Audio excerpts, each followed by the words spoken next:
Welcome to Stirring Strengths, Perspectives on Mental Health and Addiction. I am your host, Dean Anderson. And on today's show, we have somebody that's pretty special in the community. Her name is Cathy Casagrande, and Cathy is a trauma-informed yoga instructor. And I had the pleasure of meeting you earlier this year through some mutual friends and introduced myself into doing some yoga for the first time, and it was pretty meaningful. So I thought it'd be great to have you on the show to talk about that. I'm so happy to be here. Thanks for inviting me. Oh, my pleasure. I've known for a really long time the value that yoga has, and I've seen it working in the mental health field, and they're integrated in wellness and well-being. I don't know if I really truly understood the impacts it has on a person until I did it and did it more frequently. But I would love to hear your thoughts and opinions on what it means, what yoga means, because you can translate the meaning. Different people have different ideas of what it means, right? I would love to hear your translation of yoga and what it means to you. Well, that's a big, heavy question to start with, goodness sakes. It is. To me, the most important part of yoga is community. I mean, we can get really philosophical and talk about yoga in the Eastern sense of connections. And to me, I think community is the most important piece of it. Finding like-minded humans to share time and space with is so important and so rare in our lives. The moment of pause and the moment that we're able to reflect, that's the yoga. It doesn't matter to me, what the shape looks like, or if you can speak in Sanskrit, or you have Lululemon on. Like, none of these things matter to me. No disrespect to Lululemon. But none of that really matters. It's about connection and about that pause. And I've been a yoga teacher for nearly 20 years, and I've been through this sort of North American versions, power yoga and hot yoga, like puppy yoga, goat yoga. I mean, it's all great yoga, but at the base of all of that is this really important thing about connection and reflection. And mental health is come forward, but it's always been there. It's always been a focus. We're all walking around carrying what we carry. Yoga allows us just to put it down. And if we could just, whatever that is, if we're talking about addiction, if we're talking about, anxiety, I'm very open about my anxiety. If we just find space to put that down, that space allows us so much growth in our lives. It's not really about what happens on that mat, although I loved when you were there, and I love when we can practice together. It's what we gain when we get off of the mat. And you've heard me say things like, it's like when you're in traffic and you can just feel that starting to come up. Yoga gives us that time and space to be like, oh, this sucks. I mean, it doesn't make it any better, but it at least gives me a moment to reflect, to be like, what, I can take a breath. I can pause. When we're making decisions in our lives, I can take a breath. I can take a moment, and then I can make a decision. And that's why I think they marry so well, what you do and what I do. I think that's one of the reasons why we do it so well together. Yeah, I appreciate you, kind of calling me out in there. Then I don't know if some of the audience may know or not know that I am an addiction counselor, and so the show's on mental health. I don't talk about me often. I mean, more than I should, but so you're right. The two things do marry up well. When I hear community, I know that community is a major part of connection and mental health, addiction. Those things go hand in hand, and we could certainly talk about that in a second. But I also see that there's some barriers to people connecting with that community. And where I think a lot of that lies is in some of the myths around what yoga is, or the idea of what it means to participate in it. And I would love to hear some of the barriers that you've had people say or struggle with over the years to get in the room in the first place, or their idea that it's all Lululemon and, you know, standing in tree pose for 3 hours or whatever it is that are the barriers. And if you could debunk some of those, that would be awesome. I think what's really important, like one of the things that's really important about this practice, and I have said it and I do share it quite a bit, you know, showing up, that's it. That's the hard part. Once you get on your mat, the rest doesn't even matter. You can never move. You can move, you can not move, none of that matters. But showing up is the hard part. And if we take that practice and look at it from life's perspective, isn't that always what it is? Just showing up, just being present. There are no phones during a practice. And that's a barrier, that's hard. There are no distractions. That's hard. It's easier when we've got screens and music and all these other things. And goats. And goats and puppies and like all the things, right? But that is a major barrier. The other barrier I hear all the time, you know, and it's just sort of the you know, a million memes about it, is just like, I'm not flexible. Well, I'm working on flexibility in your mind. I'm working in flexibility in your life. If you can't touch your toes, I don't care. Nobody cares. Right. You care. And that's the thing that you put on yourself. That's only you doing that to yourself. If you can't touch your toes, that doesn't matter to me. That's kind of like saying that you're too unfit to go to the gym, right? Like it's kind of that backwards thing. It's like you don't have to be flexible to go. You go to maybe learn to be flexible, but there's no pre-requirement to be flexible to go. Like I also used to say, it's like saying you're too dirty to take a bath, right? Like just take a bath. You're okay, right? It's okay. I think that certainly there are many barriers, financial barriers as well. Sometimes these bigger studios have quite an expense attached to them. And that can really, I think, I could get really deep about it, but like I just know that the barriers we place on ourselves, just like everything else, sitting in your car and taking 3 big deep breaths, that's the yoga. Okay. In the grocery store, when that person in front of you is like, forgot something and is holding up the line and you just want to, you know, those breathing, that pranayama, that's part of the yoga. I think language is also a barrier oftentimes. You know, I'm in my... What the heck's a pranayama? Exactly. That's what I'm saying, right? And we use these words and we throw around this language and that's not always accessible. And we think that shows our commitment as teachers to this practice. I'm just really happy to meet people where they are, because it doesn't matter whether we're doing yoga or not. My right hand is still my right hand, and my left foot is still my left foot. And I'm going to help you place it somewhere that's going to help not just your physical body, but all of the different parts of us. And we know that to be true. Having these we're not just a singular thing. And again, bringing it out into community and creating community, that's the most important part. There is a benefit to humility and participating in, because I recall when I started doing class with you, there was like, you would say something and then there'd be some minor explanation around it, but there would also be the capacity for other people in the room to say, what does that mean? Right? And then it'd be like, oh, and then in that, it's like, nobody's upset or bothered by it. Nobody assumes to know all the things, but that humility of being like, I don't know what that means. And it's like, oh, well, here's an explanation. We can understand it some more. I think a key piece of that is my humility as well, though. Like, I don't know all the answers. And I know what it feels like to be in this body. This is the body that I've had my whole life. I don't know what it feels like to be in your body. And sometimes in a practice, it's might feel like this, it might not feel like that. Sometimes shapes feel good for me and they feel lousy for you.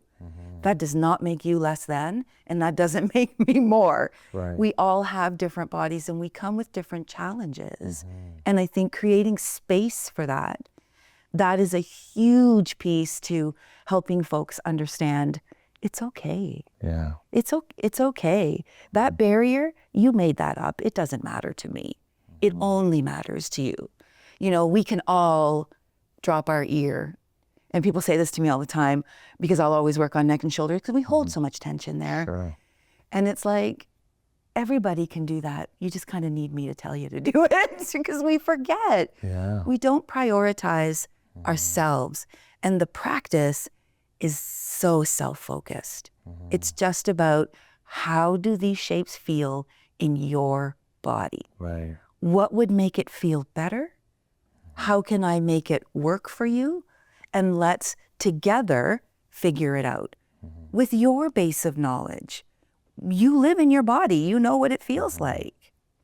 There's so much more to be understood about group dynamic, group, being in a group of other people, and when we step into a room with multiple people doing the same thing, it's oddly easier to participate, or that reminder seems simpler, or more simple in the process of doing that.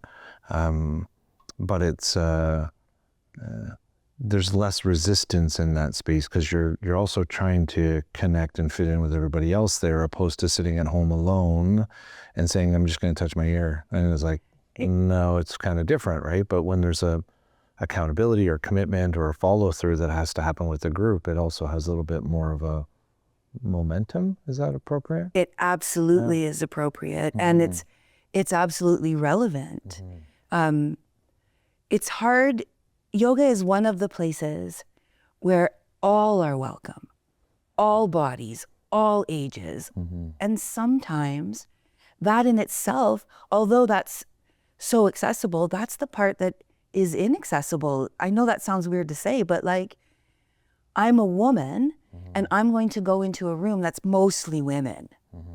So when Dean walks in, Many times I've been the only man in the room. you've been the only, Absolutely, and there's something to be said about that discomfort, but still knowing that you belong. Yes, it's different, but there's a space for you too. And gender obviously plays a role everywhere. It plays a role there too. Why wouldn't it? So I would say that that's another barrier. And listen, I love my social media. I do. But it's made things really even more complicated about how it looks as opposed to how it feels.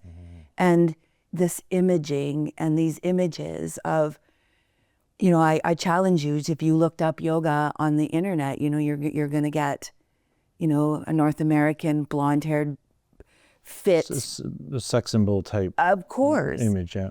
And that's just not what it is. I mean, it can be that if you happen to be a North American, young, fit, and you want to do yoga, great. I'm not saying it's not for you, but it's for all of us. And that's the work that I'm doing that's so important, is to understand there are spaces for all of us, all genders, all everything's. We're there. Right. We belong. I felt, and I'll share a personal experience that I thought was really important, and you'll probably remember this. I felt that following through with the group, and while I'm sitting in the group, that you have to do this and you have to do that, and have to is a strong word. Felt obligated to, but knowing that you didn't have to, but you're trying to keep up and make sure you did those things. So sometimes maybe a little overextending myself when I didn't need to kind of do what everyone else is doing. And then one day we were there, and there was another gentleman there by the name of Paul, and Paul just decided he was going to lay down, and he just laid down in the middle of the class, and he just laid there and he meditated, and maybe even had a nap. I think he might even have snored, I don't know. But it was just like, what? You can do that? And a few weeks later, I was there and I was tired and I wasn't feeling it, and I just laid down. And it was the best thing ever, because I did some stretching and then I laid for 20 minutes, but I didn't feel judged or obligated or forced, and the whole room was accepting to the fact that I was just laying there. And then towards the end, I got up and did the, the breathing techniques and the closing of the class, but it was still just so accepting to be there. So that idea, we're all different, we're all in a different space, we're all in a different way, and that's okay. Like in the room, it's okay. It's okay, and that's weird. Like I that's weird.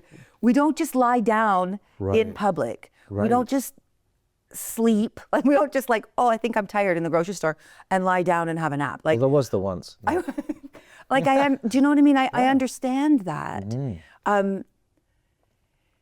It was a beautiful learning for you, and it was so important for everybody who was there, because it's okay. However you show up. Coming back to where we started our conversation, that's what I said. Just show up. None of anything else matters. Right. Showing up is it. And if that showing up for you is resting, gosh, we need more rest in our lives, right? Like we're always going and we always have input and we're always looking to the new thing, and we reward multitasking and we honor forward thinkers and we're always more and more. And I'm fighting. We are so competitive. And what I'm suggesting is that we can just stop. We have the power to do that. We just stop and say, I'm not participating in that for this hour. I'm not naive, right? I'm not naive. We have, have family life. That's what we were talking about earlier. We have obligations and jobs and things that we need to do. But for that hour, that pause button is probably the most powerful thing. Great, somebody's going to stand on their head and someone's going to sit and breathe. And the beautiful thing about yoga is we don't honor one more than the other. There's not a more advanced version of yoga. There's not a good, better, best. And that's a huge concept. There's good, better, best in everything that we do. Right. I'm here to tell you. There's no Olympic yoga. There is no Olympic yoga. And that, I think, is so important. That speaks such volumes. It does go against the grain. It's going in an opposite direction. But our nervous systems really need this. All of us. You know, I've been doing yoga weirdly. I've been doing yoga since I was probably about 7 years old. Wow. On the shag carpet in the 70s with my mom, only when my dad was at work because he thought it was weird. You know, I'm first generation, so like we're Italian, that's weird. And you know, the thing about yoga is it can come and it can go. Your mat will wait for you. You know, just like the laundry and the chores, they wait for you, right? They don't, it's okay, they don't magically, And it's been such a thread, and I'm not a smaller human. I'm a rounder bodied, nearly 60-year-old woman, right? Like it's just how I live my life. Because I mentioned earlier, it's not necessarily about what we do on the mat. It's about how we take that into the world. And when we're on our mats, we can talk about concepts like that. It doesn't have to be like, I'm the guru and I'm going to tell you what to do. It's not about that. It's about you tell me how you feel. Let's move some of this energy out of our bodies, some of these places where we feel stiff or stuck. That could be physically, that could be emotionally, that could be mentally, wherever we feel stuck. And let's see if we can soften those edges. It makes everybody, my daughter used to say when I was younger, did you go to yoga yet today? Because she could sense that heightened existence, you know, where it's like, we got to go, we got to thing. And she's like, have you done yoga today, Mom? I'm like, no. And she was always right. You know? So I heard you kind of knock down one of the myths in the process of talking there, and I want to talk about that, you know, the calm nervous system part. But first, kind of noting that the idea of that you can take the mat and set it aside, it'll be there later. I think one of the myths is that if you start doing yoga, you're now a yogi. And then that means that you got to eat granola and sit on a mountaintop or Yeah. something. And it's like, no, no, no, no, no. No. No. There's lots of people that get in their car and go to the office and wear a suit and tie, and then they go do and stretch and do yoga. And then it's just a part of the being. It's not the whole being. It's not an identity, right? It's It is just part of not, being. it doesn't have to be an identity. Right. Really, it's just more about, again, like, I'm not naive. Like, we have jobs, we have expectations, we have a life that we have to live. Sure. We're not gonna like put the burlap on and climb up the mountain and sit like the Buddha and meditate all day. Like that's just not real. Yeah.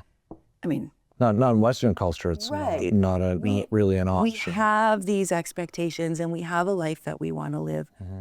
But if we could just do it in a mindful way. I know we throw around the word mindful so much, but it is really important. Sure. Our bodies are not hardwired to do something and think about something different. Right. Alignment is important to our everyday lives. Yeah. Is alignment important when we're on our mat? Yes. I don't want anybody to get hurt, and we want to be all on the same page. But we're talking about different types of alignment where we're not just Exactly. talking about physical, we're talking mental, emotional. all of it to live your life like that, right? And that could and yoga can be part of that journey. You also might do CrossFit. You also might be a heavy lifter. You also might be a runner. Yoga and running are such good friends. But like, you can do all of those things, and it's never about taking away. It's about and. Yeah. And that space is so important.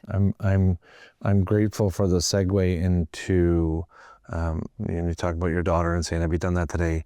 Seeing how that alignment is, it's aligning with our emotional state and our nervous system and our calm, which leads me into the trauma-informed piece to talk a little bit about, what relevance would trauma have? And I know that's also a buzz that's out there now. There's lots of talk around trauma, and there's some muddy water in there of what that means and what it means to certain people. However, with this, we're saying, okay, trauma-informed yoga. What does that mean? How does yoga play a role in trauma? Well, let me go back because you're right. It kind of is the buzz. Let me go back and tell you just a little bit.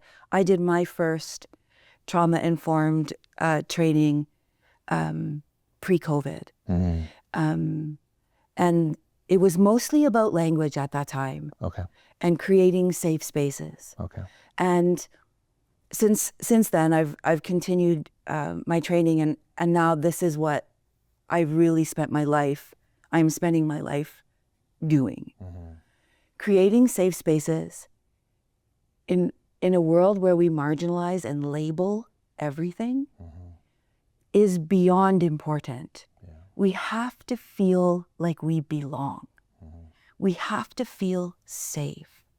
And yoga, we referenced it when we were like, it's just weird. Just lying down in public is just weird. You know how incredibly safe you had to feel to do that? That's not something that we can just be like, I'm fine. No, but like, are you fine? So I think the first part of trauma-informed teaching is asking and not telling. That's a big piece for me, is listening and understanding. I'm not the expert in the room, actually. You are the expert in the room, and I want you to follow your instincts through the shape. And if that one doesn't work, try that one. If that's not going to do it, let's look at this. Sure. Options rather than saying good, better, best, try harder, move your body this way. There's no space for that in my life. Why, you say? You didn't say, but I'm going to say that you said it. Hold on. Why? I love that. Dean, we all carry our baggage. We all have this. Every one of us. Yes. Every one of us. And that means me too. So for the longest time, yoga studios and yoga was hard for me because I am a rounder-bodied woman. I am an ethnic woman. I'm a first-generation Canadian. So I didn't feel like I fit in those spaces. Okay. So it was important for me to create spaces that everyone fits. I was a yoga practitioner. I was a yogi for, like I said, since I was 7, kind of on and off. And it wasn't until you referenced someone, I'm going to reference someone. It wasn't until I was in a class with my friend Krista, who was a rounder-bodied woman as well. And only then, I was probably practicing 20 plus years. And it wasn't until I saw her that I was like, oh, I can do this too? I didn't even know that that was an option. And I was always very uncomfortable. And the idea of creating, so trauma-informed yoga, a piece of that for me is creating safe space and knowing that everyone belongs. It doesn't matter to me. All of the people matter. I am a huge advocate and ally for the LGBTQ plus community. That really matters to me. So creating safe spaces around that. So it just sort of started to grow. And as this momentum was growing in my body, in my heart, in my soul, and in my mind, I started to notice that outside of me, it was also something that we were starting to talk about. And that really makes me so happy. Like, because we are all different. And it's okay that we're different. And it's not really about labeling. And when we talk about barriers, you know, we're in Ramadan right now, there's major barriers. There's religious barriers, there's ethnic barriers. You know, we have to have these sort of spaces for everyone to receive this. Yes, we do, but we also take, right? So trauma plays a major role in yoga, because if our nervous system is in fight or flight, on and off the mat, well, that can increase cortisol levels, that can increase inflammation in your body, that can lead to disease. I'm not saying it is disease, I'm saying it can lead to disease. You know this about me, but our watchers don't. I have Crohn's disease, so I have an inflammatory bowel disease. I have 28 centimeters of my bowel removed. You know, I've had so many people, you know, don't eat nightshades. Okay, thank you, but I have a disease, like, and so there are spaces for us. We don't have to come to this practice already fixed, already great. We come to this practice carrying all of this stuff with us. And I don't know what you've got going on beside me. I don't know what you've got in front of me. Like, we all bring our stuff. And again, going back to it, creating these spaces that you can just put it down. Now, I'm not going to be able to put it down forever. I still have a gastroenterologist. I still go for infusions. My life has to continue. But for that hour, I can just be Cathy. I can just be me and feel good in my body. And that's trauma yoga for me. And not telling people what to do. I got a real problem with that. Awesome. I love all of the things that you're sharing. We see the mind, body, spirit, the connection of all those things. Many people know that trauma is also somatically stored and can be in the body, and there's ways to work it out. We are at a time. I've got 20 more questions in my brain, but we are at a time. Can you do me a favor and tell the audience, super quick, it's just nervous. Oh no. The translation of the word yoga means? Yoga is to yoke, to bring together, to unite. Union. To unite. To unite. Yes, to bring it together. That's key. Perfect. So to unite. Yeah. Thank you, Cathy, for being on the show. I really appreciate you being here. Thank you for watching Stirring Strength, and we'll see you next time.